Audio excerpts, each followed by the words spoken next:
இந்த வீடியோவில் நம்ம எதை பற்றி பார்க்க போகிறோம்னா, தமிழ் புதுவெள்ளம் திட்டத்திற்கு எப்படி அப்ளை செய்வது, யாரெல்லாம் தகுதியானவர்கள் என்பதை பற்றியும், இது சம்பந்தமாக வெளியான அரசாணையில் என்ன உள்ளது என்பதை பற்றியும், இதற்கான விண்ணப்ப படிவத்தை எப்படி ஃபில் செய்வது என்பதை பற்றி தான் இந்த வீடியோவில் நம்ம டீட்டெயிலாக பார்க்க போகிறோம்.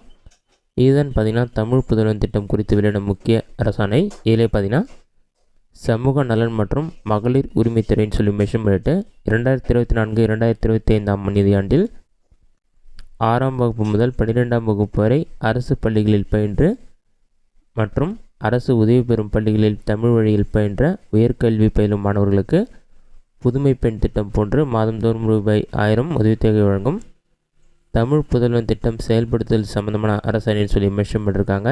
இதில் பார்த்தீங்கன்னா அடுத்ததாக திட்ட வடிவமைப்புன்னு சொல்லி மென்ஷன் பண்ணிட்டு மாணவர்கள் இணையதளத்தில் விண்ணப்பிக்க பிரத்யேகமான விண்ணப்ப படிவம் ஒன்று வடிவமைக்கப்பட்டு நிகழ்நிலையில் ஏற்படும் விண்ணப்ப படிவத்தில் அளித்துள்ள ஆதார் எண்ணை சார்ந்த கல்லூரியிலிருந்து பள்ளி கல்வித்துறையின் கல்வி மேலாண்மை தகவல் அமைப்பு மூலம் சரிபார்ப்பு செய்து அம்மாணவன் 6ஆம் வகுப்பு முதல் 12ஆம் வகுப்பு வரை அரசு பள்ளிகளில் பயின்று மற்றும் அரசு உதவி பெறும் பள்ளிகளில் தமிழ் வழியில் பயின்று தேர்ச்சி பெற்றதை உறுதிப்படுத்துதல் வேண்டும் சொல்லியிருக்காங்க.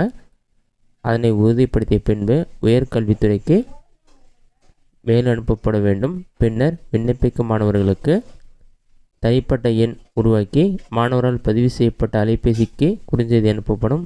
அந்த எண்ணை கொண்டு இப்பொருள் தொடர்பாக அதன் நிலையினை அறிந்து கொள்ள இயலும். நேரடி பலன் பரிமாற்றம் சொல்லியிருக்காங்க. இது டைரக்ட் பெனிஃபிட் ட்ரான்ஸ்ஃபர், நேரடியாக மாணவர்களுடைய ஆதார் கார்டு கூட எந்த பேங்க் அக்கௌண்ட் லிங்காக இருக்கோ அந்த பேங்க் அக்கௌண்ட்டுக்கு நேரடியாக 1000 ரூபாய் வங்கி கணக்கில் செலுத்தப்படும் சொல்லியிருக்காங்க. இந்த திட்டத்தின் மூலம் 6ஆம் வகுப்பு முதல் 12ஆம் வகுப்பு வரை அரசு பள்ளிகளில் பயின்ற மற்றும் அரசு உதவி பெறும் பள்ளிகளில் தமிழ் வழியில் பயின்ற மாணவர்கள் முழுமையாக பயனிடுவதற்கு இணையதளம் மூலம் விண்ணப்பிக்க ஏற்பாடு செய்யப்படும் சொல்லியிருக்காங்க. அடுத்ததாக வருமான உச்சவரம்பு, இனம் மற்றும் ஒதுக்கீடு ஆகிய எந்த ஒரு பாகுபாடும் இன்றி 6ஆம் வகுப்பு முதல் 12ஆம் வகுப்பு வரை அரசு பள்ளியில் மற்றும் அரசு உதவி பெறும் பள்ளியில் பயின்ற மாணவர்கள் இதற்கு விண்ணப்பிக்கலாம்னு சொல்லியிருக்காங்க. அரசு பள்ளிகளிலும் மற்றும் அரசு உதவி பெறும் பள்ளிகளிலும் தமிழ் வழியிலும் 8ஆம் வகுப்பு அல்லது 9ஆம் வகுப்பு அல்லது 10ஆம் வகுப்பு வரை பயின்று தொழிற்பயிற்சி நிறுவனத்தால் பயிலும் மாணவர்களும் இந்த திட்டத்தின் மூலம் பயனடைய தகுதியானவர்கள் சொல்லியிருக்காங்க. அடுத்ததாக தொலைதூர அல்லது அஞ்சல் வழியிலும் அங்கீகரிக்கப்படாத கல்வி நிறுவனங்களிலும் உயர்கல்வி பயிலும் மாணவர்கள் இந்த திட்டத்தின் கீழ் ஊக்கத்தொகையை பெற முடியாதுன்னு சொல்லியிருக்காங்க. அடுத்ததாக வேறு ஏதேனும் உதவித்தொகை பெற்றாலும் இந்த திட்டத்திற்கு அப்ளை பண்ணி இந்த திட்டத்திலையும் 1000 ரூபாய் பெறலாம்னு சொல்லியிருக்காங்க. மற்ற மாநில பள்ளி மாணவர்கள் இந்த திட்டத்திற்கு விண்ணப்பிக்க முடியாது. ஒரு குடும்பத்தில் எத்தனை பேர் வேணாலும் இந்த திட்டத்திற்கு விண்ணப்பிக்கலாம், அவர்களும் தகுதியுடையவர் சொல்லியிருக்காங்க. பள்ளி படிப்பிற்கு பின்னர் உயர்கல்வி பயின்று வரும் மாணவர்கள் மட்டுமே இந்த திட்டத்தில் பயன்பெற தகுதியானவர்கள். பருவ தேர்வு அல்லது வருட தேர்வினை எழுத அனுமதிக்கப்படும் மாணவர்கள் இந்த உதவித்தொகை பெறுவதற்கு தகுதி பெறுவார்கள் சொல்லியிருக்காங்க. இந்த மாதிரி நிறைய டீல்ஸ் கொடுத்துருக்காங்க.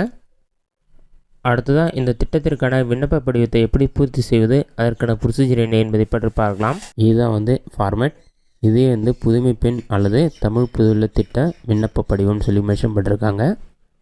அதற்கு கீழே பார்த்திங்கன்னா ஃபஸ்ட்டு மாணவருடைய பேர் என்னவோ அதை என்டர் பண்ணணும். அடுத்ததாக மாணவருடைய முகவரியில் ஃபுல் அட்ரஸ் இருக்கணும். அடுத்ததாக பெற்றோர் அல்லது பாதுகாவலருடைய பேர் என்டர் பண்ண சொல்லியிருக்காங்க.